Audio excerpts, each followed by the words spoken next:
Sejam todos bem-vindos, então vamos orar para darmos início. Senhor Deus e Pai, pedimos humildemente perdão pelos pecados, pedimos a Tua presença, o Teu Espírito a nos dar agora o entendimento, a sabedoria necessária, o discernimento sobre o que vamos estudar e aprender. Pedimos, por favor, seja o nosso professor, Teu Espírito seja presente, os Teus anjos, guia, conduza, por favor. Em nome de Jesus, amém. Então, agora nós vamos, se Deus quiser, dar início aqui. Deixa eu dar início primeiramente com a palavra de Deus. A segunda lei de saúde é o ar puro. Então, como usar esse remédio, essa lei de saúde, esse remédio natural? Como seguir essa lei de saúde? Primeiro nós vamos entender um pouco mais o que a Bíblia fala sobre o ar.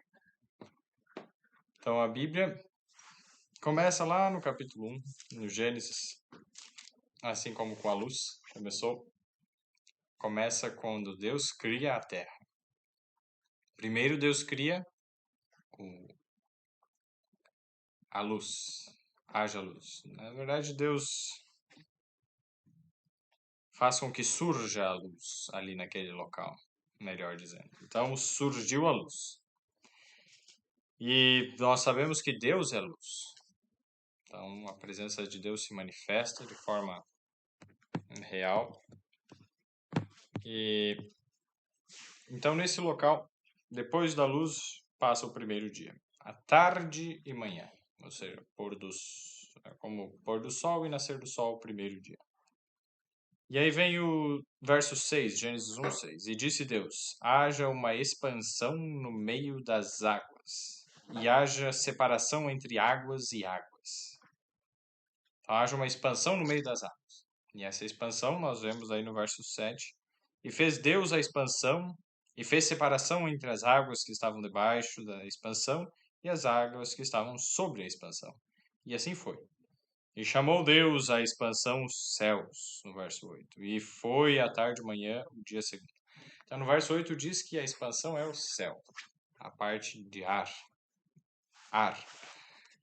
Então, o céu atmosférico, que é o primeiro céu, Deus criou aqui no segundo dia.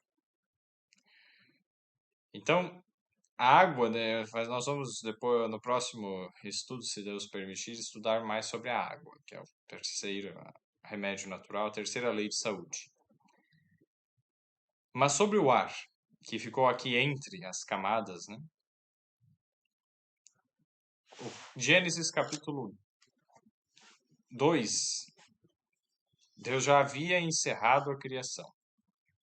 E aí no capítulo 2 ele já havia encerrado, né, a criação de tudo, inclusive do ser humano, mas ele vai descrever com mais detalhes como foi a criação do ser humano. Em Gênesis, ali capítulo 2,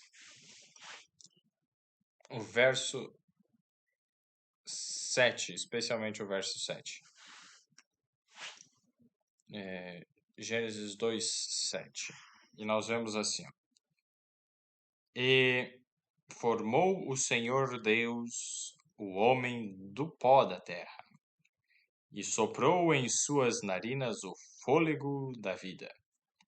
E o homem foi feito alma vivente.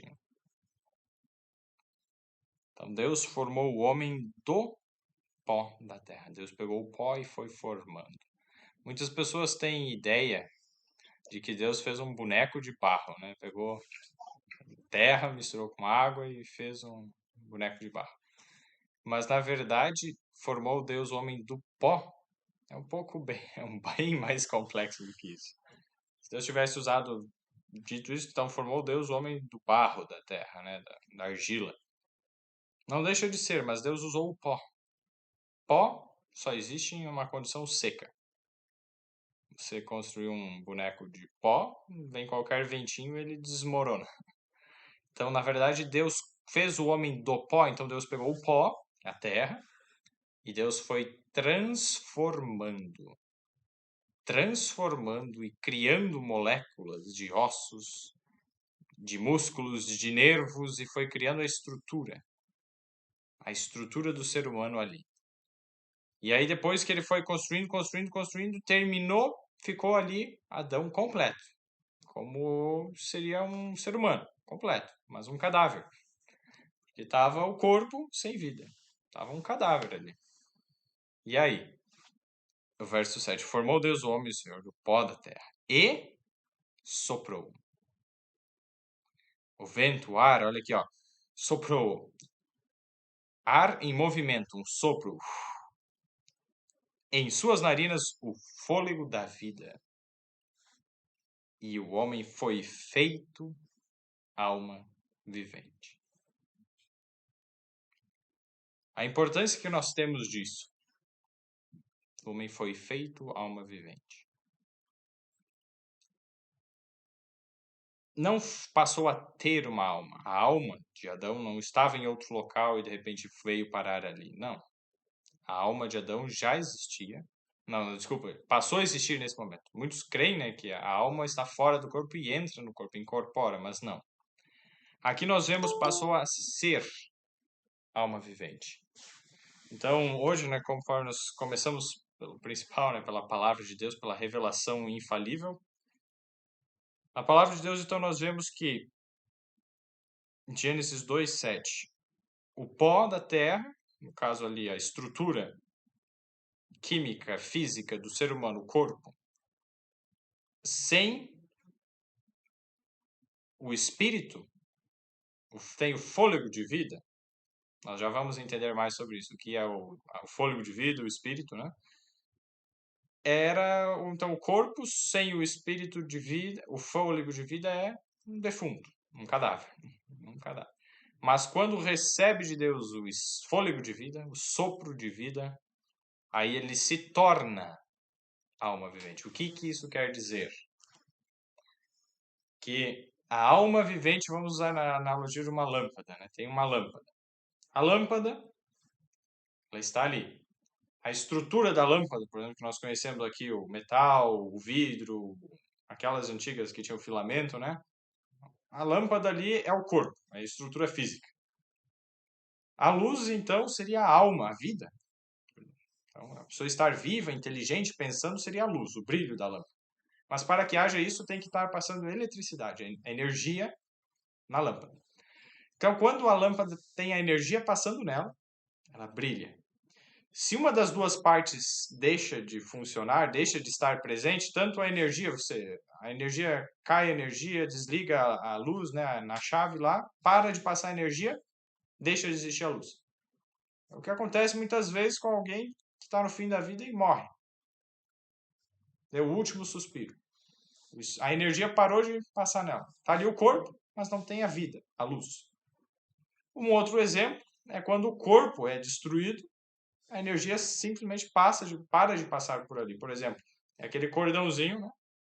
E aí alguém tem um infarto, alguém sofre um acidente e o corpo dela é despedaçado. É como se quebrasse aquele fiozinho. Deixa de haver luz. A energia também parou de passar por ali porque foi destruída a estrutura da lâmpada.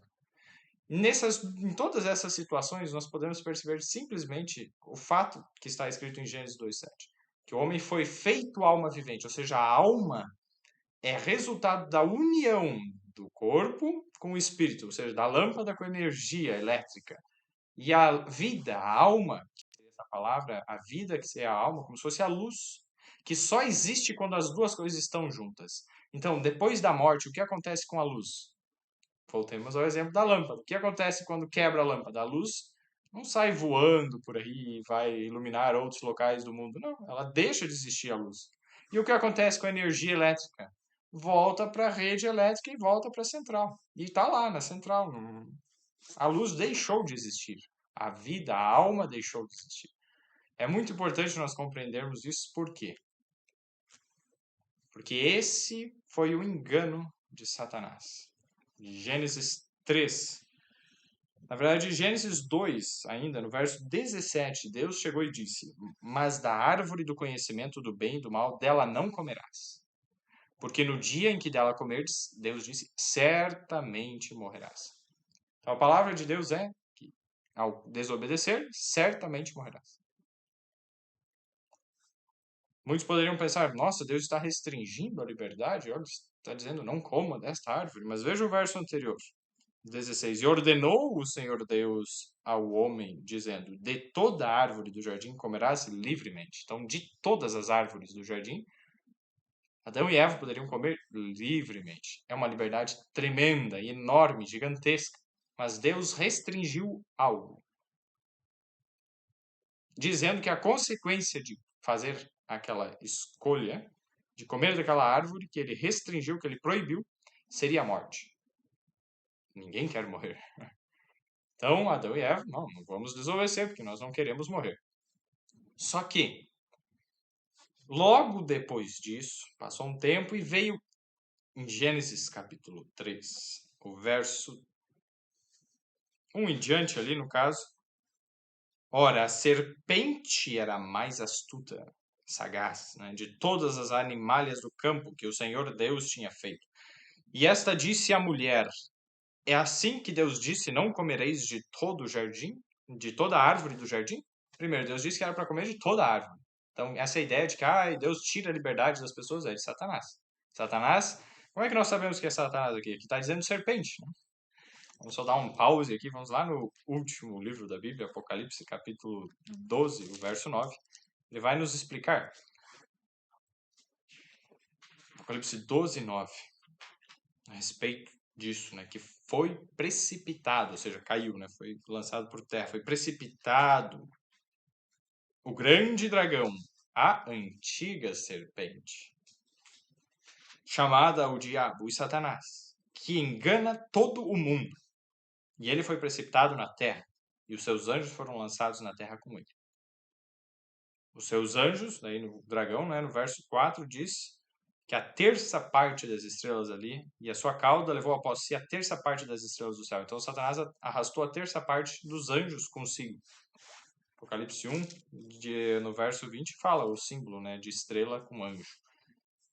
Aí, quando a gente entende isso, que Satanás é a antiga serpente, a gente volta lá no Gênesis com essa explicação da Bíblia. Quem que é a serpente ali falando não era um animal, simplesmente. Se a gente pegar o pé da letra aqui, então um animal estava falando, né? E era isso que Eva estava vendo. Então a Bíblia está descrevendo a cena conforme o que Eva estava vendo, sentindo, ouvindo, cheirando, né? Tocando, ou todos os sentidos. Eva estava vendo uma serpente. Nada diferente de uma serpente puramente, como as outras que ela já havia visto. E ela não desconfia que por trás dessa serpente era quem? Satanás. Porque ela viu só uma serpente. E a serpente fala, peraí, animal não fala? Como é que a serpente está falando? E esse animal, essa serpente, ela está comendo da árvore que Deus disse que não era para comer. Então, se o animal que está comendo da árvore que não era para comer está falando, os sentidos estão dizendo o oposto de Deus. Porque Deus disse que se comesse, ia morrer. E aí, ela está vendo uma serpente que não falava, comendo e falando. Os sentidos dela estavam, então, dizendo uma mensagem diferente do que a palavra de Deus. E aí, seguindo, o verso 2, e disse a mulher à serpente, do fruto das árvores do jardim comeremos, mas do fruto da árvore que está no meio do jardim, disse Deus, não comereis dele, nem nele tocareis, para que não morrais. Então a serpente disse à mulher, certamente não morrereis. Então percebam que Deus disse, certamente morrereis, em Gênesis 2:17. Mas aqui Gênesis 3:4, a serpente, que nós já sabemos que é Satanás, o diabo, o dragão, disse, certamente não morrereis. Voltando para Gênesis 2:7, então, quando o pó da terra, nós que somos pó, a nossa parte física, né, nós viemos dos elementos químicos que tem na terra, no pó.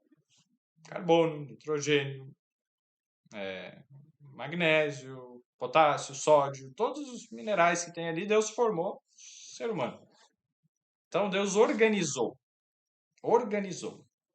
aquelas moléculas E a ordem nelas resultou em um corpo completamente complexo. Assim como você olha na rua, né, um carro. Tem um carro 0 km bem bonito, com combustível no tanque, mas desligado. Ele tem ferro, tem plástico do petróleo, né, e tem cobre, talvez alguns carros tenham outros metais, prata, que seja. Mas tem vários metais, alumínio, couro, vários elementos químicos estão ali naquele carro. Você poderia encontrar tudo isso como um bloco de aço maciço, do lado umas peles de couro, um tanto de petróleo. São os mesmos elementos que compõem um e o outro, só que um foi trabalhado, organizado, e está um carro.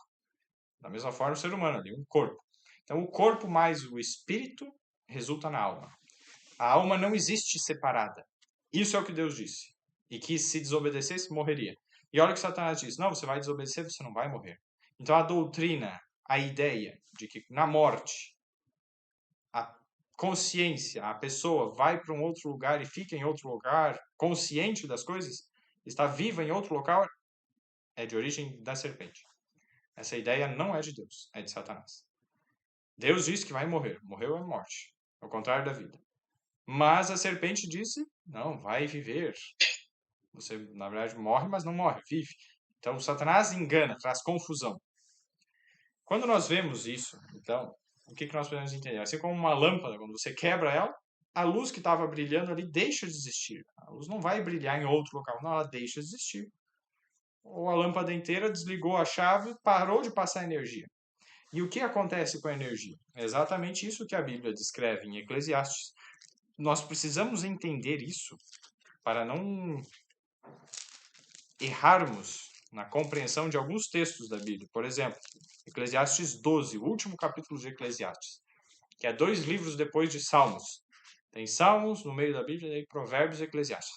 Eclesiastes 12, o verso 7, o verso 6, no caso, já diz: antes que se rompa o cordão de prata e se quebre o copo de ouro e se despedace o cântaro junto à fonte e se quebre a roda junto ao poço. Uma forma poética, né, dizer que a pessoa morre. Né? Quebra ali a roda, né, o cântaro, o vaso se quebre. E aí o verso 7. E o pó volte à terra como era, e o espírito volte a Deus que o deu. Esse espírito que volta para Deus não é a pessoa consciente que vai habitar em outro local, sabendo das coisas, vendo as coisas. Mas é a energia que Deus deu. Como é que nós sabemos disso? Volta um pouco. Eclesiastes 9, o verso 5. Eclesiastes capítulo 9, o verso 5, nós lemos assim: porque os vivos sabem que hão de morrer, mas os mortos não sabem coisa nenhuma. Nem tampouco terão eles recompensa, mas a sua memória fica entregue ao esquecimento. Os vivos sabem que hão de morrer, mas os mortos não sabem coisa nenhuma. Quanto que os mortos sabem? Coisa nenhuma. Então, na morte não há consciência, não sabe-se das coisas. Fica inconsciente, apagou, não sabe o que está acontecendo ao redor. E é isso que a Bíblia está descrevendo. E veja só agora, a gente está em Eclesiastes, vai para Isaías, capítulo 42, o verso 5. Aí tem Eclesiastes, aí Cantares, depois Eclesiastes, Cantares, daí Isaías, capítulo 42, o verso 5. Isaías 42, 5. Deus dizendo, assim diz Deus, o Senhor, a Jeová, que é a palavra escrita no original, Deus, Jeová, que criou os céus e estendeu e espraiou a terra, e tudo quanto produz, que dá a respiração ao povo que nela está, e o espírito aos que andam nela. O povo judeu tinha uma forma de raciocínio que se chama paralelismo hebraico. Paralelas digamos, duas coisas estão uma ao lado da outra, retas, assim, ruas paralelas. Estão uma aqui e a outra aqui do lado. Então, esse paralelismo coloca uma ideia nesse sentido e uma outra que está falando a mesma coisa. Então, é exatamente isso que ele está dizendo. Deu o espírito aos que, no verso ali 5, Isaías 42, 5, dá respiração ao povo, que nela está, na terra, né? E o espírito aos que andam nela. Quem anda na terra é quem está nela. Então, respiração e espírito são colocados em paralelo, sinônimos. Então, o espírito, na verdade, é a respiração. Então, aquele exemplo que a gente deu lá, tem um carro, 0 quilômetros. Isso até nós estávamos estudando antes com um amigo ali, o Luiz, usou a analogia do carro e foi muito boa mesmo. Por quê? Um carro parado, com combustível, tá pronto para usar, mas digamos, está sem bateria. A energia não tem ali, né? Para começar, você faz o que quiser ali, sozinho você não consegue fazer o carro funcionar. Você consegue de outras formas, né? Mas a analogia é isso. Se você não tem algo para iniciar, uma fagulha, uma centelha, e essa centelha e essa energia inicial é Deus, por meio do Espírito Santo, então o Espírito de Deus é esse fôlego que faz o movimento, cria o movimento. Sem isso, não tem vida, não funciona. Agora, passando Isaías, tem Jeremias, Lamentações e Ezequiel, um pouquinho para frente, né? O livro de Ezequiel, capítulo 37. Nós vemos novamente uma situação em que Deus está dando vida a ossos secos, mortos. E como que Deus descreve essa vida? O verso 7. Então profetizei, Ezequiel 37, 7. Então profetizei como se me deu ordem. E houve um ruído enquanto eu profetizava, e eis que se fez um rebuliço, e os ossos se achegaram a cada osso. Tinha um monte de ossos secos lá. E chegaram a cada osso. E olhei, e eis que vieram nervos sobre eles, e cresceu a carne, e estendeu-se a pele sobre eles, por cima, mas não havia neles espírito. E ele me disse, profetiza ao espírito, profetiza ao filho do homem, e dize ao Espírito, singular, percebam, ao Espírito. Assim diz o Senhor Deus, vem dos 4 ventos, ó Espírito, e assopra sobre esses mortos, para que vivam. E o verso 10. E profetizei como se me deu ordem. Então o Espírito, singular, entrou neles, plural, uma multidão de ossos, né? E viveram e se puseram em pé, um exército grande em extremo. E o verso 11. Então me disse, filho do homem, esses ossos são toda a casa de Israel.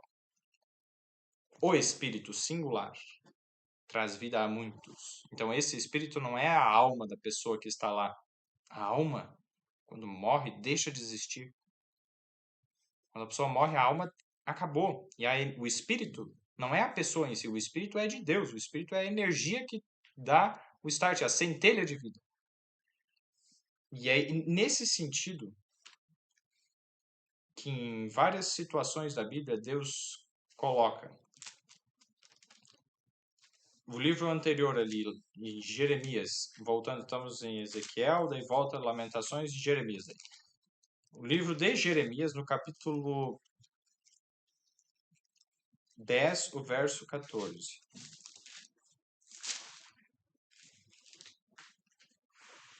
Nós lemos no livro de Jeremias 10, 14 o seguinte: todo homem é embrutecido no seu conhecimento. Envergonha-se todo o fundidor da sua imagem de escultura, porque a sua imagem fundida é mentira, e nelas não há espírito. Então, qualquer coisa que a gente faça não vai ter espírito. O espírito vem de Deus. Por isso a inutilidade de ter-se imagens e imagens. As imagens não têm espírito. Deus é espírito. João 4 lá diz, né, que Deus é espírito. E o chamado de Deus em Salmos, voltando agora para Salmos, capítulo 150. O último capítulo e o último verso do livro de Salmos. Tudo quanto tem fôlego, louve ao Senhor. Louvai ao Senhor. Tem fôlego, em outras traduções diz, tudo quanto respira. Para nós vivermos, então, nós acabamos de ver. Precisamos respirar. O fôlego. Respirar. E isso é comparado, é o espírito, na verdade. O espírito, a palavra espírito em hebraico, ela é ruah, que era o som do vento passando nas folhas das árvores, assim. Quando você está num lugar e vem o vento assim passando no meio das folhas. Aquele som era aquela palavra utilizada para significar também espírito. Então, o espírito, nesse contexto, é como o vento, que nós não vemos, mas que traz efeitos. Então, quando Deus sopra nas narinas, no nariz de Adão, o fôlego de vida, Adão passa a ser alma vivente. Esse fôlego de vida que Deus sopra é, na verdade, o espírito. Como nós vimos o paralelo, espírito e fôlego e respiração são sinônimos. Se nós estamos respirando hoje, é porque o Espírito de Deus foi concedido a nós. Que privilégio isso. Então, queridos, sobre isso, a palavra de Deus tem muito mais, mas seria mais ou menos isso da respiração, algo muito importante para nós vermos. Na morte, a gente é inconsciente, não sabemos o que está acontecendo. Somente quem respira louva ao Senhor. Quem está respirando. Agora vamos lá. Se Deus quiser, vamos compartilhar aqui uma janela. Segunda lei de saúde. Então, aqui nós vimos da última vez o sol, a luz solar. E agora nós vamos para o ar puro. Seguindo. Então, o ar, oxigênio, O2, é essencial ao organismo, mas não é o único fator importante no ar. Não é somente o oxigênio. Quanto menos gás carbônico e poluentes inalarmos, melhor. Então já fica a primeira coisa. Natureza. O melhor lugar para respirarmos. O ar mais puro, com menos poluentes. E respirar fundo. Estudos mostram um aumento da incidência de transtorno depressivo maior e outros transtornos mentais quanto maior a exposição ao ar poluído. Tem os estudos ali que mostram. Poluição urbana do ar foi associada a vários problemas respiratórios, inclusive câncer de pulmão. Olha só. Simplesmente a exposição à poluição do ar nas cidades aumentou o risco de não só problemas respiratórios, como asma e outras coisas, mas câncer de pulmão, inclusive. Ar poluído diminui a capacidade intelectual, cognitiva, e causa inflamação no cérebro neuronal e cérebro vascular, ou seja, nas artérias do cérebro. Aumenta o risco de AVC e outros problemas. Eleva o risco de AVC e de desenvolver hipertensão arterial. Simplesmente morar na cidade já traz todos esses riscos. E quanto mais poluído, pior. E isso demonstrou que os exercícios ao ar livre são mais efetivos no tratamento de depressão, auxiliando a superar a apatia. Então, se quer se exercitar ao ar livre, no meio da natureza, é muito superior. O exercício é bom em si, mas tem um melhor local. Tanto que o risco de ter um infarto do coração, ataque cardíaco, é o dobro para quem mora na cidade. Só o fato de morar na cidade. Então, tem outros fatores incluídos aí, mas tem uma grande importância. Olha aí, num ambiente natural. Nós já vemos vários elementos aí. A luz do sol está brilhando ali. Tem o ar puro que as árvores, as flores, estão... As plantas, na verdade, toda a erva verde está purificando o ar. E aí, aqui novamente é em Santa Rosa, Aos de Santa Rosa, saudações. E aqui sobre o ar puro. Contemplar as cenas da natureza e respirar ar puro são verdadeiros remédios para muitas pessoas, ao invés de medicamentos e drogas. Isso Deus já havia revelado há muito tempo atrás. Ficar longe de dispositivos eletrônicos e em contato com a natureza tem um grande impacto sobre o cérebro. A mente fica descansada, aumenta a capacidade de concentração, criatividade, tudo isso. Quanto mais tempo, agora alguns estudos, né, se gasta em frente à televisão, maiores os níveis de depressão. Dose dependente, mais horas de tela, isso na época da televisão foi feito, o estudo saiu em 2019, mas celular, maior ainda, né, porque está em todo local, fica muito mais tempo. Estar ao ar livre, sempre que possível, foi associado a maior disposição e energia, também devido ao contato com elementos naturais. Então, se quer se sentindo muito cansado, vai passear ao ar livre, né? Vai no fim de semana para um lugar no meio da natureza. Vai sair com mais energia, mais disposição. E é poderoso também em meio de reduzir o estresse e a ansiedade. Respirar profundamente, vamos só ver alguns benefícios. Né? Evitar acumular secreções, ativa toda a área pulmonar, já vamos falar sobre isso. Ajuda a aliviar o estresse, oxigenar melhor o sangue, não acumula o gás carbônico, CO2, e deixa o cérebro mais desperto. Olha só o que Deus já havia revelado sobre isso, que estudos científicos têm comprovado, já lá em 1868. Por meio de Ellen White, uma mulher como nós, mas que recebeu o dom do Espírito Santo, que nós vimos, né? O Espírito especialmente revelou a ela algumas coisas, que hoje estão sendo comprovadas cada vez mais. Os pulmões e o fígado estão enfermos numa mulher lá, numa situação, porque ela se privou do ar vital. O ar é uma bênção gratuita do céu, destinada a fortalecer. E a palavra em inglês lá é electrify, como se fosse trazer elétrons, né? Eletricidade. Fortalecer todo o organismo, eletrificar todo o organismo, o ar. Sem ele, o corpo estará sujeito a doenças e tornar-se-á entorpecido, abatido, debilitado. Apesar disso, todos vocês têm vivido com uma limitada quantidade de ar puro durante todos esses anos. Assim fazendo, sua esposa leva outros a estar sob a mesma atmosfera venenosa que ela vive. Nenhum de vocês pode possuir mente clara e tranquila enquanto respira um ar viciado. Ar viciado é paredes, as portas e janelas tudo fechado. Nenhuma fresta, especialmente no inverno, né? Tá frio, fecha tudo. Ar viciado. Traz doença.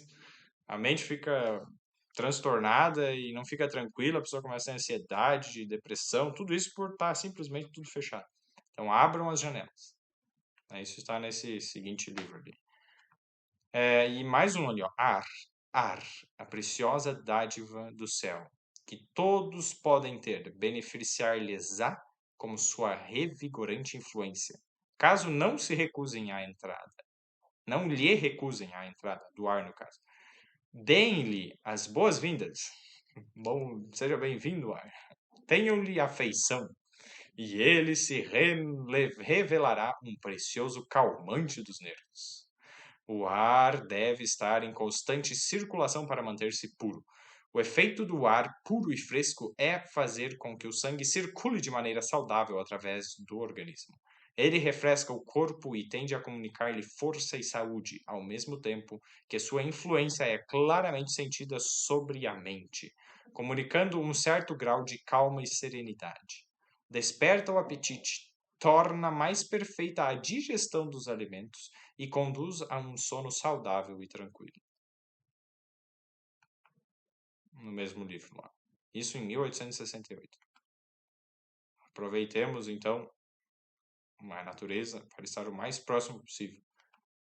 E aí tem algumas referências, não vem ao caso agora.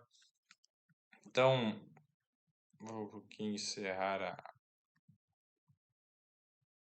apresentação de slides. Só sobre aquela questão do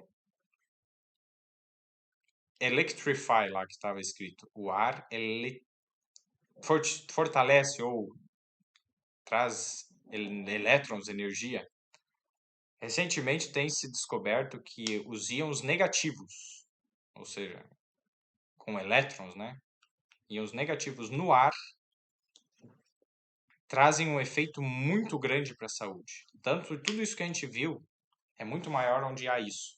Ou seja, traz tranquilidade, paz, acalma os nervos, diminui o risco de ter infarto, é um antioxidante muito poderoso, deixa a mente clara. E esses íons negativos estão quando se abre as janelas. e deixa o ar ventilar. E mais ainda no meio da natureza. Quanto mais na natureza, mais elétrons, mais íons negativos. E isso Deus já tinha revelado numa época que nem se entendia direito essa questão, em 1868. Essa simples palavra, né, eletrizar, electrify, mostra que Deus, que é o autor, né, foi o autor daquelas mensagens, ele já sabia e ele já instruiu. Então, Deus já ensinou isso. Sobre isso, né, eu estava vendo um material que a Helena comandou, muito interessante, sobre a respiração. Né? Tem alguns estudiosos, né, sobre o assunto que eles têm algumas técnicas de respiração profunda. E uma delas tem vários nomes, né, o nome do próprio cientista lá, mas já era algo conhecido antes como respiração diafragmática. Vou até baixar um pouco a câmera aqui. A respiração diafragmática é quando você põe a mão na barriga e você...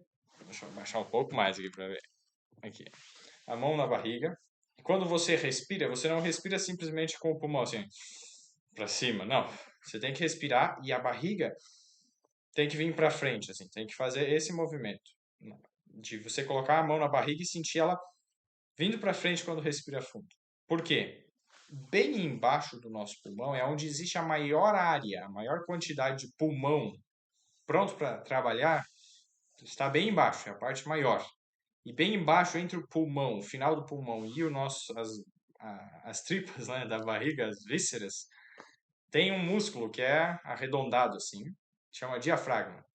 E quando ele contrai, ele faz assim, ó, ele contrai, ele estica para baixo. Então, quando ele se contrai, ele puxa o pulmão para baixo e esse pulmão enche de ar. E quando ele enche de ar, o diafragma ele faz isso lá de baixo. O bebê, você pode observar, um bebezinho pequeno. A barriga dele para cima e para baixo, para cima e para baixo. A barriga está sempre movimentando. Nós desaprendemos a respirar. Tem até alguns locais que mostram, por causa de traumas na infância, vai se perdendo o hábito de respirar. Então, os traumas, as coisas vão e os hábitos, né? Ficar tudo muito fechado, muito retraído, tudo muito parado no computador, sem estar se movimentando, né? O ar livre. Vai ensinando, ou desensinando, no caso, desaprendendo a respirar. E isso faz com que a nossa respiração se torne muito superficial. A gente respira só aqui em cima, né? Fica só ali naquele pouquinho e aí a mente fica toda confusa e aquilo se torna um hábito e a gente está sempre ansioso, sempre preocupado com dores e tal. E aí pode ver, muitas pessoas falam, nossa, eu estou com ansiedade, eu sinto uma falta de ar. Tem até uma paciente hoje estava falando, estou com falta de ar, até eu tinha estudado sobre isso, eu cheguei e falei, então respira. Quando tiver isso, respira fundo, mas 70 vezes, você para e respira bem fundo, tentando respirar com a barriga. No início é difícil, mas você... E solta, né?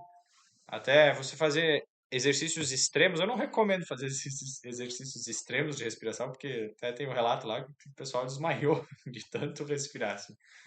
100 e poucas respirações, assim, de forma intensa, a pessoa desmaia, né? Porque tem a parte física, né, e química que acontece no nosso sangue.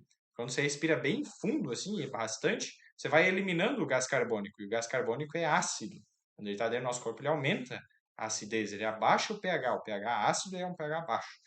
E aí, isso traz muitas doenças como resultado. E se você ficar respirando lá muito rápido, você ajuda a tornar o pH alcalino. E se você respira demais, ele fica muito alcalino. Daí o corpo mesmo, alcalino demais, morre também. Então o corpo já para de respirar. Vamos apagar isso aí. Tá respirando demais, né? Daí desliga ele e a pessoa desmaia. Então por isso não faça as respirações muito assim, né, no carro ou quando tá na piscina, no meio da água, porque você pode desmaiar e eu não recomendo fazer esse tipo de respiração tão intensa, porque não é saudável. Mas assim, é bom você, sempre que você lembrar, tem que respirar, respira umas 10 vezes. E tem até várias situações. Você está com algum problema de saúde, você fazendo isso, você vai alcalinizando o teu organismo. Você vai facilitando a cura. Vários problemas de saúde, seja lesões de pele, câncer, outras lesões, doenças de digestão, como a gente viu ali, o estômago fraco, problemas de estômago, respirar. Isso vai fazer todo o sangue circular. E aí, nos próximos estudos, haverá algo mais sobre a água, o banho frio, outras coisas muito interessantes. Mas sobre a respiração, então, seria mais ou menos isso: respirar profundamente Com o diafragma, o diafragma funciona quando a gente puxa o ar, daí a barriga vai para frente. Para você jogar para fora o ar, daí é outros músculos, é o músculo do tanquinho mesmo, é da barriga que você tem que apertar e outros músculos para você espremer a barriga e aí isso vai espremer de volta o pulmão e o ar vai sair. Então nós temos que trabalhar toda essa musculatura da barriga. Diafragma para puxar o ar e o reto abdominal, os oblíquos, outros músculos, tudo que tem aqui na parede, né, na barriga, para espremer para sair o ar. Fazer isso. E nós temos mais ar para jogar para fora do que para dentro. Nossa capacidade do nosso pulmão funciona assim. Quando a gente está normal, conversando, nosso pulmão está respirando na capacidade assim próxima à superior. E se a gente respira bem fundo, ó, tá no normal. A gente fica respirando ali numa média de 1,5 litros, né? 1,5 litros, assim, é a respiração que você não pensa. Se você pensa e não, vou puxar o ar bem fundo. Você puxa mais 1,5 litros além disso, 1,5 litros. Então você chega ali quase 2 litros e pouco, quase 3 litros. E aí, depois disso, na verdade é um pouco diferente esses valores. Não lembro, esse eu acabei não conferindo, mas acho que é meio litro a média que você fica respirando assim, superficial. É bem superficial a nossa respiração inconsciente. E é 1,5 litros a mais que você consegue colocar. Então, ó, você está respirando normal, é aquele pouquinho. Aí quando você vai respirar fundo, ele vai subir, digamos, para mais 1,5 litros.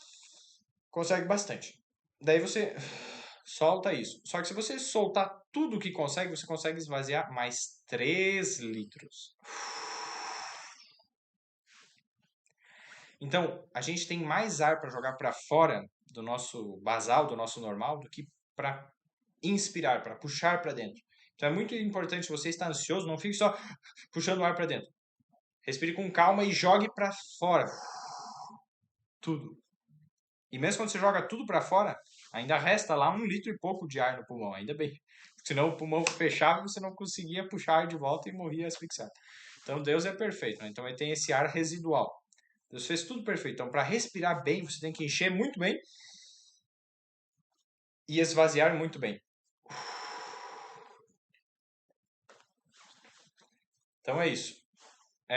No geral, seria mais ou menos esse princípio. Toda vez que você lembrar, faça isso. Especialmente no meio da natureza. Você está caminhando num lugar que tem árvores, respire fundo. Perto de pinheiros. Árvore que dá pinhão, né? Os pinheiros.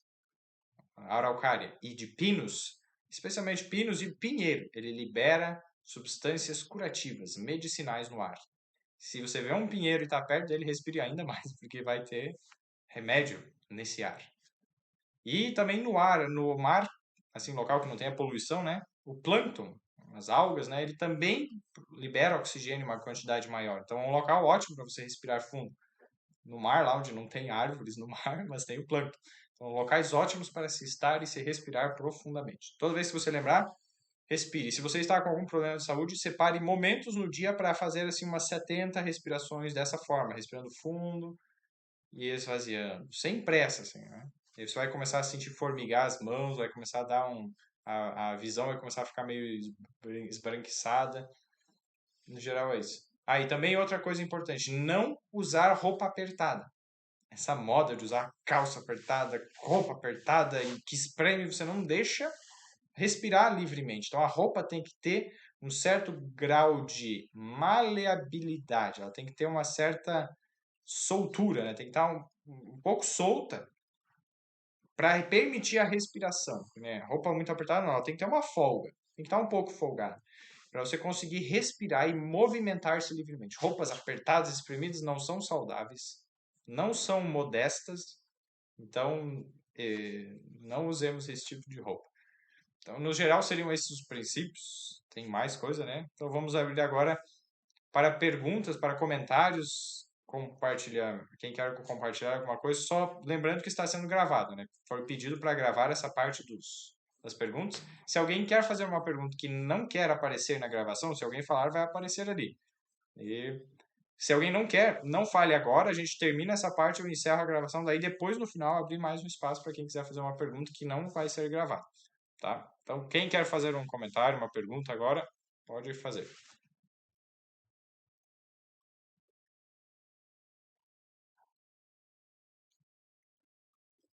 Romilda, pode falar.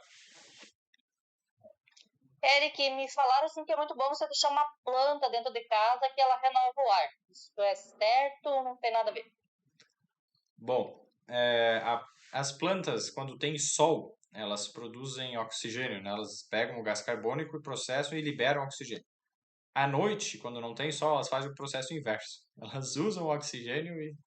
Então, assim, ó, ter uma planta dentro de casa não é algo assim... não é bem uma verdade. Isso por quê? Primeiro, se você, por um acaso, alguém fica com a casa fechada, ter uma planta dentro de casa à noite, isso se torna até pior. Mas se você deixa sempre uma fresta, sempre deixa o ar circulando, não tem problema daí. A planta não vai fazer diferença ali. Então é algo bom ter plantas dentro de casa, mais pela beleza, pela vida que elas têm, as flores, é muito bom. Recomendo ter, mas não por causa de purificar o ar. Isso não é bom ter árvores perto de casa, não muito perto para deixar tudo abafado, porque senão uma árvore na frente de casa não deixa a luz do sol entrar, vai deixar úmido, vai deixar é ruim. Então, árvores mais afastadas. Então, morar num local, né? Nessas condições, com árvores mais afastadas que purificam o ar lá fora, uma grande quantidade de ar. E você deixa sempre uma fresta, mesmo no inverno. No frio, deixa uma fresta na janela para o ar ventilar, circular. Aí você vai eletrizar esse ar, porque quando você fica tudo, eu esqueci de comentar, quando fica tudo muito fechado, o ar começa a perder os elétrons e vai ficando tudo positivamente carregado, muitas cargas positivas, na verdade. Essas positivas é só o nome que deram, né? Não quer dizer que ela seja mais assim positivo de ó, algo bom, não. Ela é a energia dela vai perdendo eletricidade, então vai ficando tudo muito carregado, muito como viciado, né? Aí quando você abre a janela, vem elétrons aí, ele ajuda a liberar todo aquele. Então sempre é importante deixar ventilada a casa, mesmo no inverno. Alguma outra dúvida, alguma pergunta, alguma contribuição?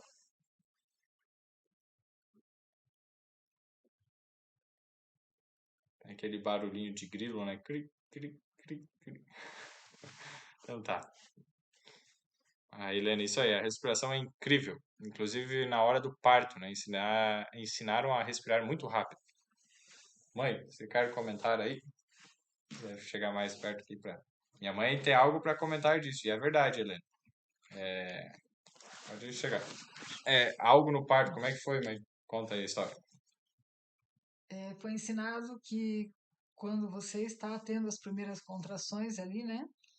Você respirar de cachorrinho, né? Não enche o pulmão bem. Aí a contração passa logo. Bem rápido, assim. É. E depois tu respira fundo, assim, várias vezes. Daí passou a dor. Quando vem de novo só, Que nem um cachorro, bem rápido, assim. e daí. Aí, na hora de nascer, é o contrário. Aí tu respira fundo, que ajuda a nascer. E eu fiz isso, e foi bom. Foi um parto muito bom. Uma respiração, É, especialmente uma situação que deu, né? Que acertaram o teu fígado. é. Uma dor terrível, daí foi essa respiração, mas rápida, assim, bem rápida. Respira, solta, respira, solta. Aí facilita e melhora, né? Obrigado aí pela. Deixa eu ver aqui. Sério que foi bom te ver aqui, a Ana Leite. Isso aí. É, Namoel Ribeiro, isso? Ou Manuel, não sei, eu acho. Zé pode falar.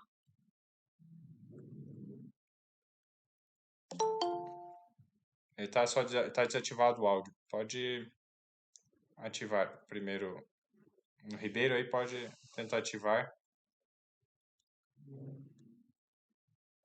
de cabeça também. Não estamos conseguindo ouvir. Tenta apertar ali no botão do microfone.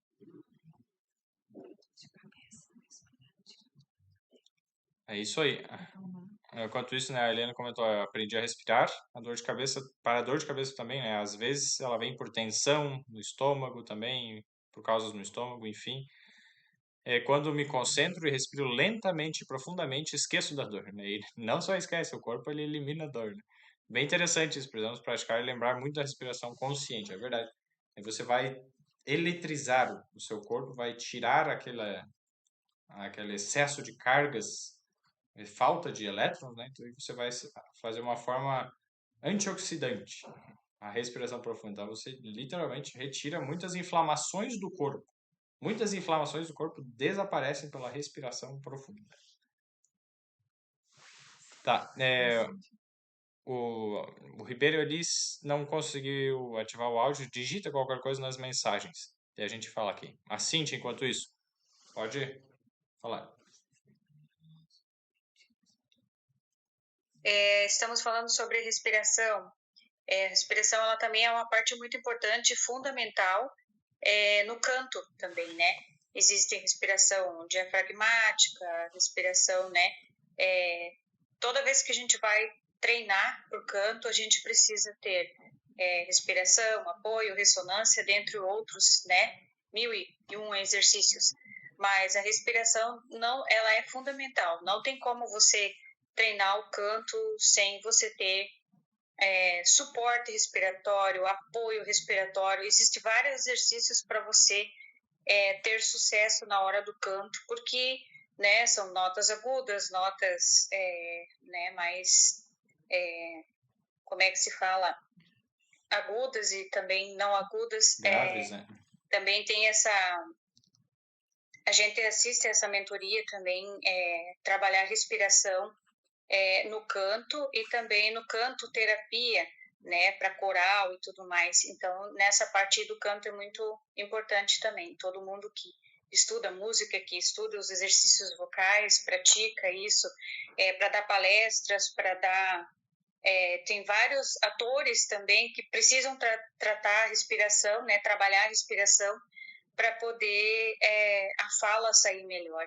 Né? Até quando a gente está conversando, quanto menos você respira, o som ele não sai com muita qualidade, mas quando você respira, né, novamente, já sai o som com outra qualidade.